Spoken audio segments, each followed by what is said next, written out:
Friends, എല്ലാവർക്കും മഞ്ജൂസ് കിച്ചണിലേക്ക് സ്വാഗതം. ഇന്ന് ഞാൻ കിച്ചണിൽ നിന്ന് പുറത്തിറങ്ങി. എപ്പോഴും ഞാൻ കിച്ചൺ കാണുമ്പോൾ നിങ്ങൾക്കും ബോറടിക്കും. അപ്പോൾ ഞാൻ ഇന്ന് വാഷിംഗ് മെഷീൻ ഒന്ന് ക്ലീൻ ചെയ്യാമെന്ന് വിചാരിച്ചു. ഞാൻ ഇന്ന് കഴിവെന്ന് നോക്കിയപ്പോൾ വാഷിംഗ് മെഷീൻ നല്ല അഴുക്കായിരിക്കുന്നു. അപ്പോൾ വാഷിംഗ് മെഷീൻ ക്ലീൻ ചെയ്യുന്ന നിങ്ങളെ ഒന്ന് കാണിക്കാമെന്ന് വിചാരിച്ചു. അപ്പോൾ ഞാൻ ആദ്യം എൻ്റെ കയ്യിൽ ഫോണും ക്യാമറയൊക്കെ ആയിട്ട് ഷേക്ക് ആവുന്നുണ്ട്, നിങ്ങളൊന്ന് ക്ഷമിക്കണം. അപ്പോൾ ഞാൻ ആദ്യം വാഷിംഗ് മെഷീൻ തുറന്നു. അതിനകത്ത് ഇവിടെ നമ്മുടെ തുണിയിലുള്ള നൂലും അഴുക്കും ഒക്കെ സെറ്റാവുന്ന ഒരു സ്ഥലമുണ്ട്. ഈ സാധനം ഇത് നമ്മളിങ്ങനെ എടുക്കും. ഇത് ഊരി എടുക്കുമ്പോൾ ഇതിനകത്ത് നിറച്ച് അഴുക്കുണ്ടാവും. ഇത് ഞാൻ ഇടയ്ക്കൊന്ന് ക്ലീൻ ചെയ്തുകൊണ്ടാണ് ഇപ്പം അത്രയും അഴുക്കില്ലാത്തത്. അല്ലെങ്കിൽ നല്ലതായിട്ട് അതിൻ്റെ ഇടയിൽ അഴുക്കിങ്ങനെ അടഞ്ഞിരിക്കും. ഈ അരിപ്പയിലാണ് നമ്മൾ ക്ലോത്തിലുള്ള നൂലും അഴുക്കും ഒക്കെ അടിയുന്നത്. ഇതൊരു ഒരാഴ്ച കൂടുമ്പോൾ എടുത്ത് ക്ലീൻ ചെയ്യണം, അല്ലെങ്കിൽ ഇത് നല്ല അഴുക്കായിരിക്കും. അത് വീണ്ടും നമ്മുടെ തുണിയിലോട്ടാവും. അപ്പം ഞാൻ ഇതെടുത്ത് ക്ലീൻ ചെയ്യാൻ പോവുകയാണ്. അതിനുശേഷം ഞാൻ വാഷിംഗ് മെഷീൻ മൊത്തത്തിലൊന്ന് ഇവിടെ എല്ലാം നല്ല അഴുക്കുണ്ട്. ഈ സൈഡിൽ നമ്മുടെ വെള്ളം വീഴുന്ന ആ സൈഡ് അവിടെയൊക്കെ നിങ്ങൾക്ക് കാണാമോയെന്ന് എനിക്കറിയില്ല, പക്ഷേ ഇതിൻ്റെ ഇടയിലൊക്കെ നല്ല അഴുക്കുണ്ട്. അപ്പോൾ ഞാൻ ഇതിവിടെയൊക്കെ നന്നായിട്ടൊന്ന് ക്ലീൻ ചെയ്യാൻ പോവുകയാണ്. ഈ കുപ്പി കഴുകുന്ന ബ്രഷും നമ്മൾ പല്ല് തേക്കുന്ന ഒരു പഴയ ബ്രഷുമാണ് ഞാൻ ഇതിനെടുക്കുന്നത്. മറ്റേ റഫായിട്ടുള്ള ബ്രഷൊന്നും ഇതിന് ഉപയോഗിക്കാൻ പറ്റില്ല, വാഷിംഗ് മെഷീൻ സ്ക്രാച്ച് ആവും. അപ്പോൾ ഇതിനിടയിലേക്ക് ഞാൻ ഇച്ചിരി വെള്ളം ഒഴിച്ച് കൊടുക്കുകയാണ്. എല്ലായിടത്തും നന്നായിട്ടൊന്ന് വെള്ളം ഒഴിച്ചിട്ട് കുറച്ച് സോപ്പ് പൊടിയും കൂടി ഇട്ട് കൊടുക്കാം. കുറച്ച് വെള്ളം നിറഞ്ഞിട്ട് നമുക്ക് അതിനോട്ട് ഒരു സ്പൂൺ സോപ്പ് പൊടി ഇട്ട് കൊടുക്കാം. ആ സോപ്പ് പൊടിയും കൂടി ഇട്ട് നന്നായിട്ട് മിക്സ് ചെയ്തിട്ടാണ് നമ്മൾ കഴുകാൻ പോകുന്നത്. ഞാനും നല്ല മടിയുള്ള കൂട്ടത്തിലാണ്. എന്നാലും ഞാൻ ഒരു ദിവസം ഒരു എനർജിയൊക്കെ വരുമ്പോൾ പെട്ടെന്ന് ചാടി ഇറങ്ങി ഇങ്ങനെ ക്ലീൻ ചെയ്യാറുണ്ട്. നമ്മുടെ വീട്ടിലെ സാധനങ്ങൾ നമ്മൾ ഇത്രയും പൈസയൊക്കെ കൊടുത്ത് വാങ്ങിക്കുമ്പോൾ നമ്മളൊന്ന് കുറച്ച് വൃത്തിയായിട്ടൊക്കെ വെക്കണമല്ലോ. എത്രത്തോളം നമ്മൾ വൃത്തിയായിട്ട് വെക്കണോ അത്രത്തോളം അതിന് ലൈഫ് ഉണ്ടാവും. അപ്പോൾ ഞാനും ഇടയ്ക്കിടയ്ക്ക് ഇങ്ങനെ ക്ലീൻ ചെയ്ത് കൊടുക്കാറുണ്ട്. ഇടയ്ക്കെന്ന് വെച്ചാൽ ഒരു 4-5 മാസം കൂടുമ്പോഴൊക്കെയാണ് കേട്ടോ ചെയ്യാറ്. ഇതിനിടയിലൊക്കെ ഈ വെള്ളം വന്ന് വീഴുന്ന സൈഡൊക്കെ നല്ലതായിട്ട് അഴുക്കുണ്ട്. അവിടെയൊക്കെ നന്നായിട്ട് ക്ലീൻ ചെയ്ത് കൊടുക്കും. പിന്നെ മൊത്തത്തിൽ എല്ലായിടവും ഒന്ന് നല്ല സോഫ്റ്റ് ബ്രഷ് ഇട്ട് നന്നായിട്ടൊന്ന് ക്ലീൻ ചെയ്ത് കൊടുക്കണം. കണ്ടോ, ഇവിടെ നിന്നൊക്കെ നല്ല അഴുക്ക് വരുന്നുണ്ട്. കാണാമോയെന്ന് എനിക്കറിയില്ല. ഒറ്റ കയ്യിൽ ഫോണും ഇതും ആയതുകൊണ്ടാണ് ഇങ്ങനെ ഷേക്കായി കാണുന്നത്. ഇവിടെയൊക്കെ നല്ല വൃത്തി അഴുക്ക് പോകണം. നമ്മൾ തുണി കഴുകുമ്പോൾ അല്ലെങ്കിൽ നമ്മുടെ തുണിയിൽ തന്നെ അത് തിരിച്ച് പറ്റും. അതുകൊണ്ടാണ് ഇടയ്ക്കിടയ്ക്ക് വാഷിംഗ് മെഷീനെ ക്ലീൻ ചെയ്ത് കൊടുക്കണമെന്ന് പറയുന്നത്. താഴെയും ഒക്കെ നല്ല അഴുക്കുണ്ട്, അവിടെയൊക്കെ നന്നായിട്ട് ക്ലീൻ ചെയ്ത് കൊടുക്കാം. ഈ ബ്രഷ് ഞാൻ കുപ്പി കഴുകാൻ വാങ്ങിച്ചതാണെങ്കിലും ഇതുവരെ കുപ്പി കഴുകിയില്ല.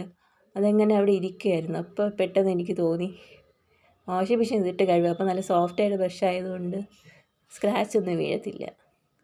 അങ്ങനെ ഞാൻ എടുത്തിട്ട് വന്നത്. നല്ല ഉരച്ച് കൊടുക്കുന്നുണ്ട് എല്ലായിടവും. കണ്ടോ, വെള്ളത്തിലെ കളറുണ്ട്, അഴുക്കൊക്കെ ഉണ്ട്, നന്നായിട്ട് അഴുക്കുണ്ട്. കുറേയൊക്കെ നമ്മൾ തുണിയുടെ അഴുക്കൊക്കെ എന്തൊക്കെ പറഞ്ഞാലും കുറേയൊക്കെ ഈ സൈഡിലൊക്കെ ഇങ്ങനെ പറ്റി പിടിച്ചിരിക്കും. വാഷിംഗ് മെഷീൻ്റെ അകത്തെ ബേസ് വെള്ള കളറായതുകൊണ്ട് നമുക്ക് പെട്ടെന്ന് അറിയാൻ പറ്റും. വെള്ള കളർ ബേസുള്ള വാഷിംഗ് മെഷീൻ വാങ്ങുന്നതാണ് എപ്പോഴും നല്ലത്. എന്ന് വെച്ചാൽ അഴുക്ക് ഇങ്ങനെ വെള്ളവും അഴുക്കായിട്ട് ഇങ്ങനെ അടിഞ്ഞിരിക്കുന്നതൊക്കെ നമുക്ക് നന്നായിട്ട് അറിയാൻ പറ്റും. മറ്റേ ബ്ലാക്ക് കളറൊക്കെ ആണെങ്കിൽ നമുക്ക് അതുപോലെ അറിയാൻ പറ്റത്തില്ല. ഇതാണ് നല്ലോണം അഴുക്കറിയുന്ന വാഷിംഗ് മെഷീൻ. നമ്മൾ കഴുകി കഴിഞ്ഞാൽ നല്ല ക്ലീൻ ആവുന്നത് നമുക്ക് കാണാൻ പറ്റും. ഇതിൻ്റെ ഇടയിലൊക്കെ നല്ല അഴുക്കുണ്ട്, കണ്ടോ. ഈ വാഷ് ചെയ്യുന്ന സ്ഥലത്തുണ്ടെങ്കിൽ നല്ല അഴുക്കുണ്ട്. ഇവിടെയൊക്കെ ഞാൻ ബ്രഷ് വെച്ച് തേച്ച് കൊടുക്കുകയാണ്. ഇപ്പം ഞാനത് കഴുകിയിട്ട് ഒരു 4-5 മാസമായി. മൊത്തത്തിൽ ക്ലീൻ ചെയ്തൊരു 4-5 മാസം. അകത്ത് അരിപ്പ് മാത്രം ഒരു 2 ആഴ്ച കൂടുമ്പോൾ എടുത്ത് ക്ലീൻ ചെയ്യാറുണ്ട്. മൊത്തത്തിലൊന്ന് ക്ലീൻ ചെയ്യും. നമ്മളിങ്ങനെ മടിയാണ് എനിക്ക്. ഞാൻ പറഞ്ഞാൽ നല്ല മടിയുള്ള കൂട്ടത്തിലാണ്. പിന്നെ അങ്ങനെ ഇരിക്കുമ്പോൾ പെട്ടെന്ന് തോന്നിയാൽ ചെയ്തു. അന്ന് പിന്നെ ഭയങ്കര ക്ലീനിങ് ആയിരിക്കും. അതുപോലെ തന്നെ ഇതിൻ്റെ സൈഡിലുമൊക്കെ നല്ല അഴുക്കുണ്ട്. കണ്ടോ, ഇടകളിൽ അഴുക്കൊക്കെ ഇങ്ങനെ കയറിയിരിക്കും. നമുക്ക് പെട്ടെന്ന് കൈ എത്തില്ല. ഇങ്ങനെ ബ്രഷ് ഉണ്ടെങ്കിൽ നമുക്ക് ഇടയിൽ അഴുക്കൊക്കെ നന്നായിട്ട് ക്ലീൻ ചെയ്തെടുക്കാൻ പറ്റും.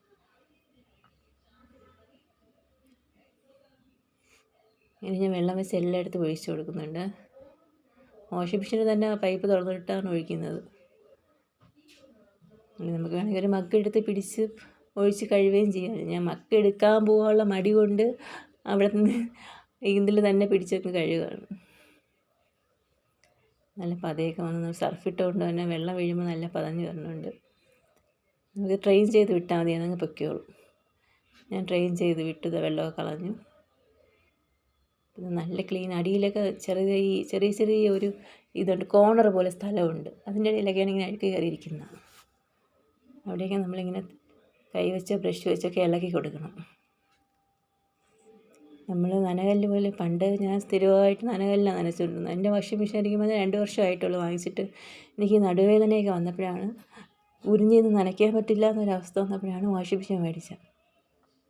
അതുവരെ നനകല്ലിൽ തന്നെയായിരുന്നു നനച്ചുകൊണ്ടിരുന്നത്. ഇപ്പോഴും ഞാൻ ഈ നമ്മളെ പുറത്തിടുന്ന നല്ല ഡ്രസ്സൊന്നും ഇതിനകത്ത് ഇടത്തില്ല. ബാക്കിയുള്ള ഷീറ്റ്, വീട്ടിലിടുന്ന ഡ്രസ്സ് അങ്ങനെയുള്ളതൊക്കെ ഇടും. ബാക്കിയൊക്കെ പുറത്തിടുന്നതൊക്കെ ഇട്ടാൽ അതിൻ്റെ പണി തീരും. അതൊക്കെ ഞാൻ ഇപ്പോഴും കൈ വെച്ച് തന്നെയാണ് കഴുകുന്നത്.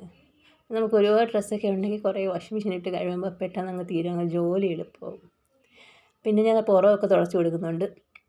മറ്റേ ബട്ടണിരിക്കുന്ന സ്ഥലമൊക്കെ മൊത്തത്തിൽ തുടച്ച് വൃത്തിയാക്കുകയാണ്. ഓണത്തിന് മുമ്പ് ഞാൻ ഇതൊക്കെ വൃത്തിയാക്കണമെന്ന് വിചാരിച്ചു. പക്ഷേ ഞാൻ കുറച്ചൊക്കെ വീടൊക്കെ വൃത്തിയാക്കി വന്നപ്പോൾ ഇതങ്ങ് വിട്ടുപോയി. അപ്പോൾ ഞാൻ ഇന്നിത് ചെയ്യാൻ വിചാരിച്ചു. ഇത് വെള്ള വാഷിംഗ് മെഷീൻ, ബേസൊക്കെ വെള്ളമായതുകൊണ്ട് നമുക്ക് തുടച്ച് കഴിയുമ്പോൾ നല്ല പുത്തൻ പോലെ ഇരിക്കും, പളപളാന്നിരിക്കും. എൻ്റെ വാഷിംഗ് മെഷീൻ അധികം പഴക്കമില്ല, എന്നാലും നമ്മൾ തുടച്ച് കഴിയുമ്പോൾ നല്ല ക്ലീനായിരിക്കും. നല്ലൊരു തിളക്കമൊക്കെ വന്ന് ഇപ്പം നമ്മൾ മേടിച്ചുകൊണ്ട് വെച്ച വാഷിംഗ് മെഷീൻ പോലെ ഇരിക്കും. അത്രയ്ക്ക് ക്ലീനാവും. കണ്ട, തുടച്ച് കഴിഞ്ഞപ്പോൾ തന്നെ നല്ലൊരു ഷൈനിങ് ഒക്കെ വന്നിട്ടുണ്ട്. ഞാൻ ഒറ്റയ്ക്ക് ക്യാമറയിൽ പിടിക്കുന്നതുകൊണ്ടാണ് നിങ്ങൾക്ക് അത്ര ക്ലിയർ ആയിട്ടൊന്നും കാണാൻ പറ്റാത്തത്. ഞാൻ മൂവ് ചെയ്യണതനുസരിച്ച് നല്ല ഷേക്ക് ആവുന്നുണ്ട്. അപ്പം ഞാൻ അതിൻ്റെ പുറമൊക്കെ നന്നായിട്ട് തുടച്ച് കൊടുക്കുകയാണ്. ഇതുപോലെ നമുക്കൊരു 3-4 മാസം കൂടുമ്പോൾ ഇങ്ങനെ ക്ലീൻ ചെയ്ത് വെച്ചാൽ വാഷിംഗ് മെഷീൻ നല്ല പുത്തൻ പോലെ ഇരിക്കും. അത് കാണുമ്പോൾ തന്നെ നമ്മുടെ മനസ്സിനൊരു സന്തോഷമാണ്. ഈ പൊടി പിടിച്ചിരുന്ന് അത് കഴിഞ്ഞ് നമ്മളത് കുറച്ച് എഫേർട്ട് എടുത്ത് ക്ലീൻ ചെയ്തൊക്കെ കഴിഞ്ഞാൽ നല്ല ക്ലീനായിട്ടിരിക്കുമ്പോൾ കാണുമ്പോൾ നമ്മുടെ മനസ്സിന് നമ്മളെ വീട് ക്ലീൻ ചെയ്ത് വയ്ക്കുമ്പം നമുക്ക് കണ്ടു കഴിയുമ്പോൾ മനസ്സിനൊക്കെ ഒരു പ്രത്യേക ഒരു സന്തോഷമല്ലേ. അതിന് മുമ്പ് പൊടിയടിച്ചൊക്കെ കിടക്കുന്ന കാണുമ്പോഴത്തേക്ക് അയ്യോ എന്തോ പോലെ. അതുപോലെ തന്നെ ഏത് സാധനവും ക്ലീൻ ചെയ്ത് വെച്ച് കഴിഞ്ഞാൽ നമുക്ക് മനസ്സിന് ഭയങ്കര സന്തോഷവും. നമ്മളെ സാധനങ്ങൾ നമ്മൾ സൂക്ഷിച്ച് വെക്കുക.